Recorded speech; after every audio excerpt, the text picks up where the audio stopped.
Do you remember where you were when you heard the news about Kerry taking his own life?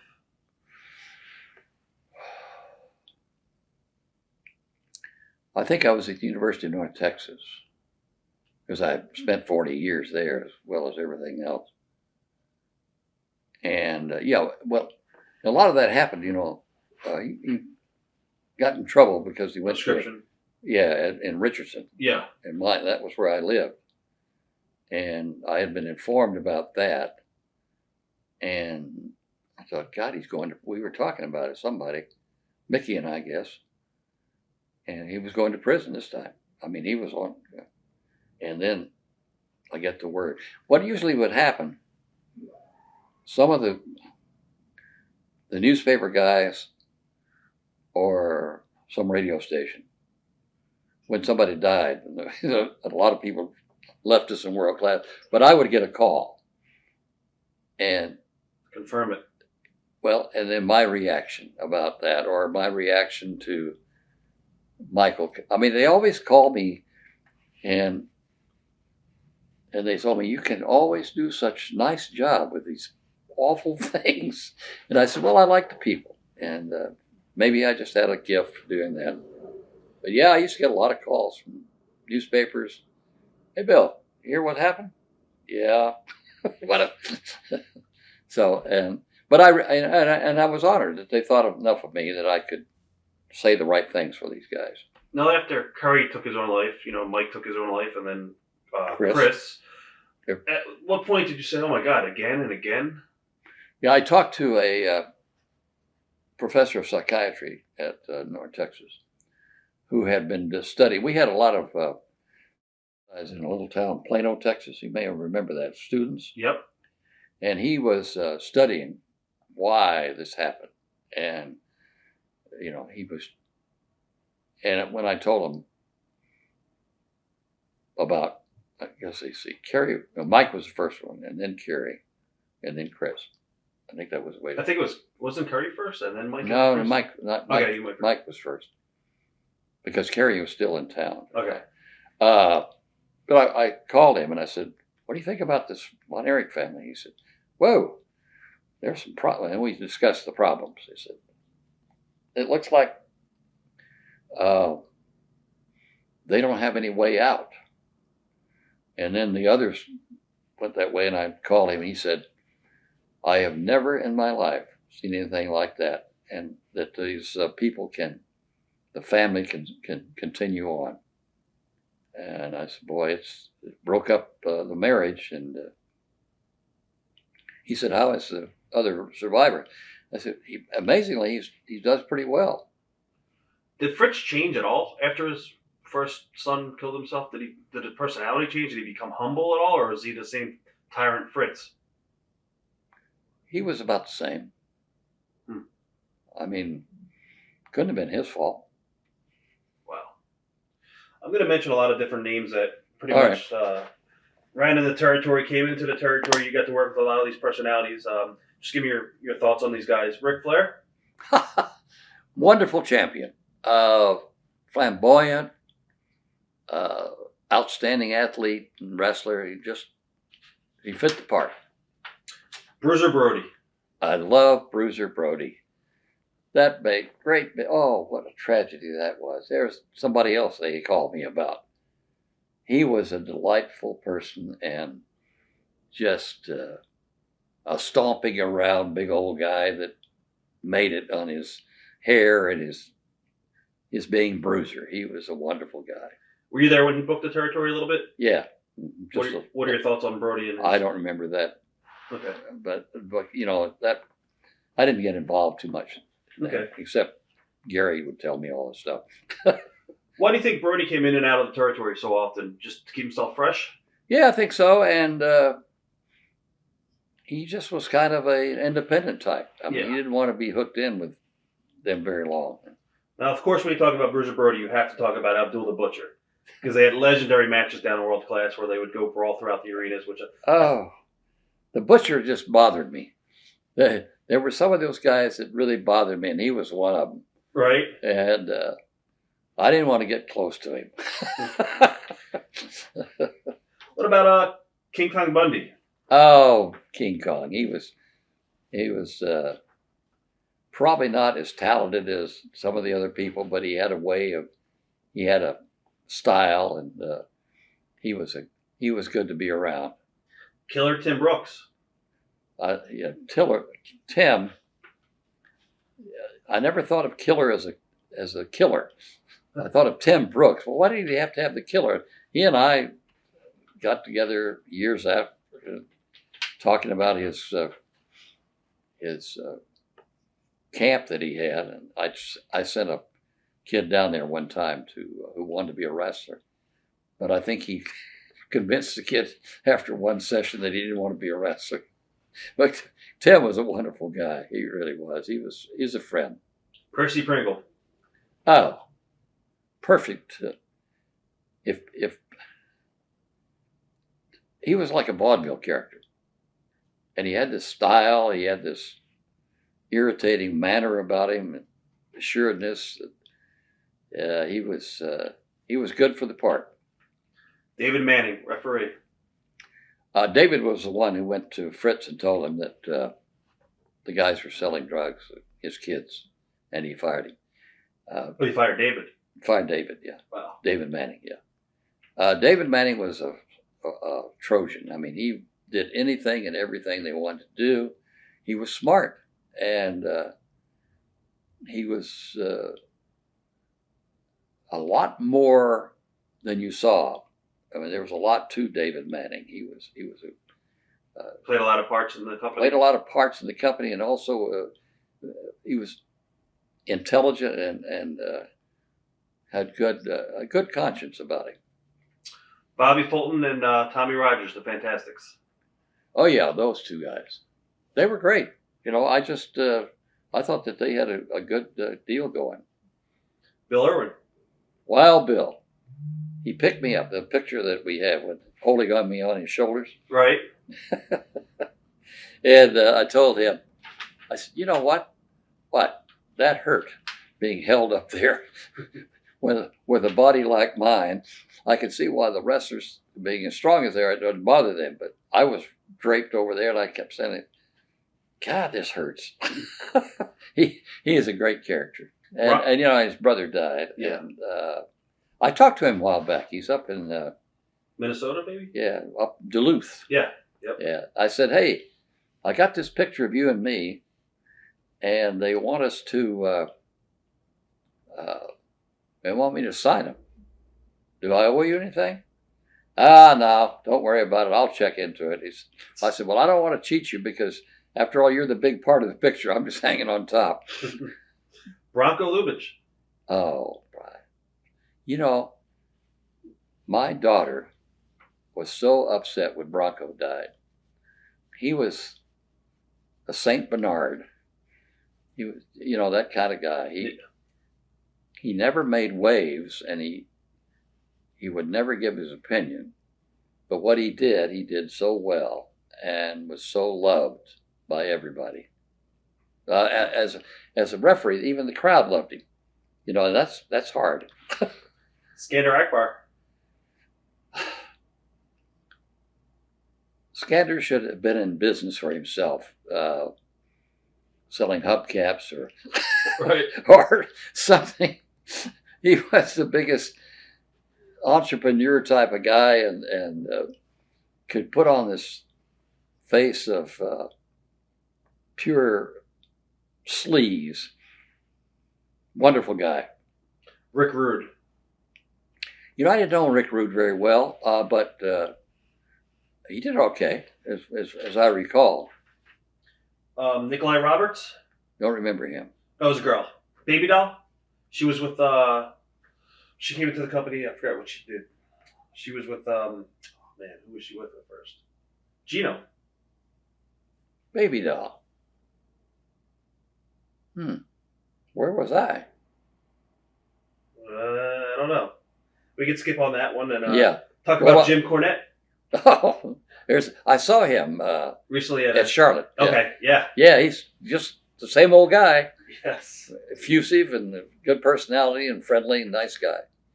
Iceman King Parsons. Iceman. One of my favorites. I sometimes quote him when in some other sport, when I'm doing a sport, the play doesn't go in or it messes up. And I said, well, like Iceman King Parsons used to say, sometimes it just bees that way. Yep, that was his quote. And that's a great quote. Brickhouse Brown? Don't remember him. John Tatum. John Tatum.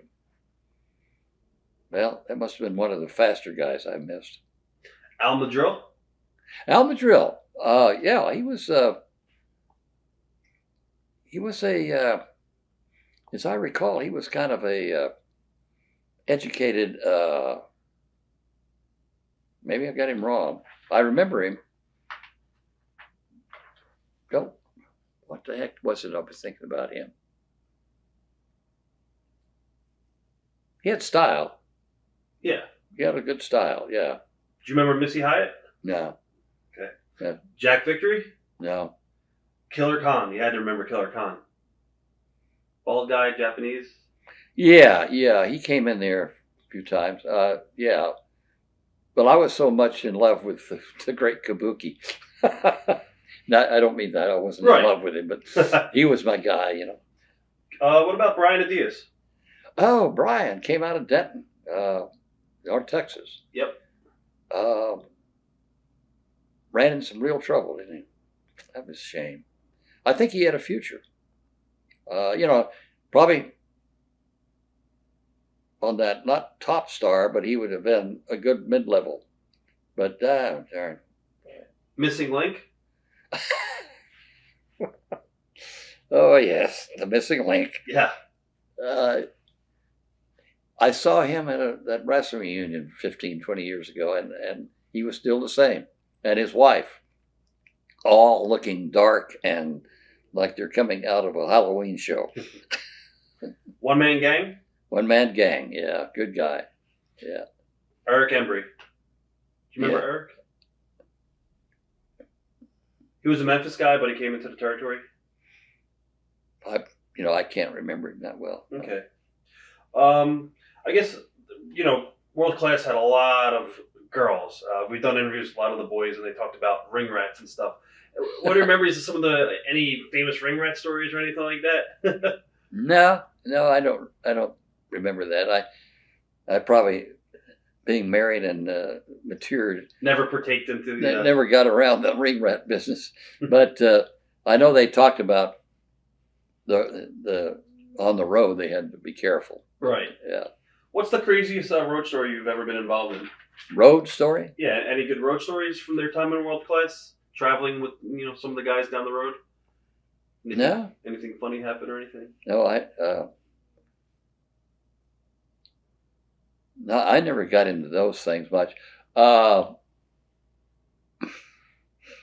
Gary Hart, so in that plane crash, you know about that. Yep. So he told me about that, and I said, and I used it in the book. Well, he also told me that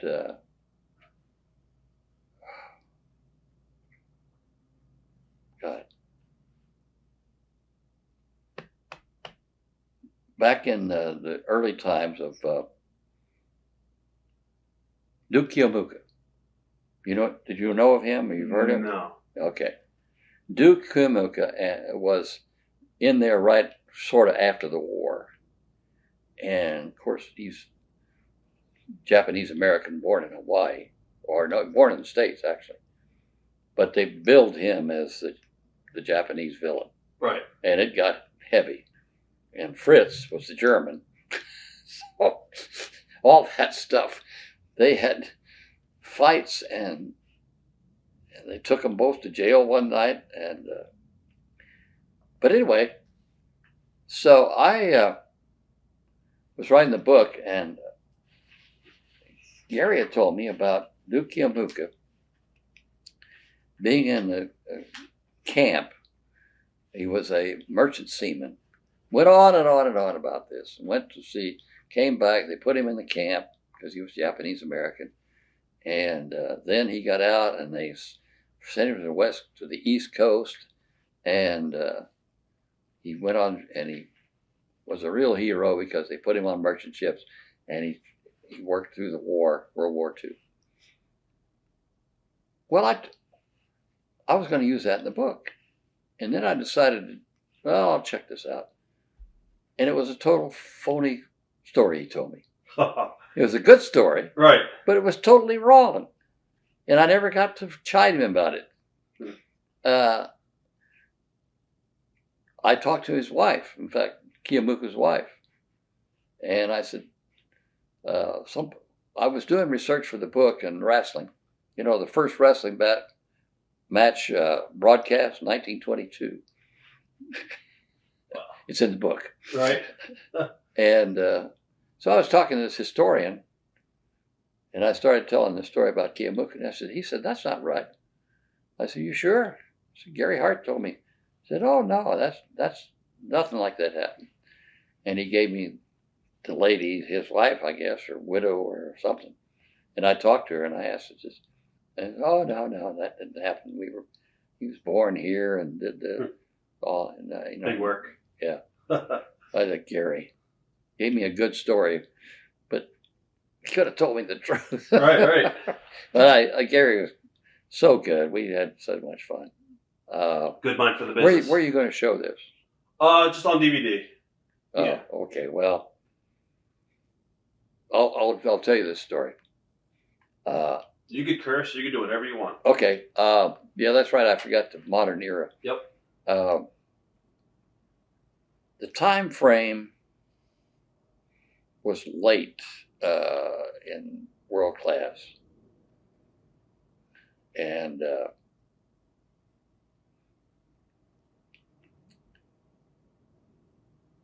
but anyway, so we were going to do an interview with Gary up in the old place up above the ring, and he was going to wrestle Von Erich, Fritz. This is, I can't give you the right time frame, but this was what was going on. And so my thrust was, I said, Gary, I'm glad you came up here today.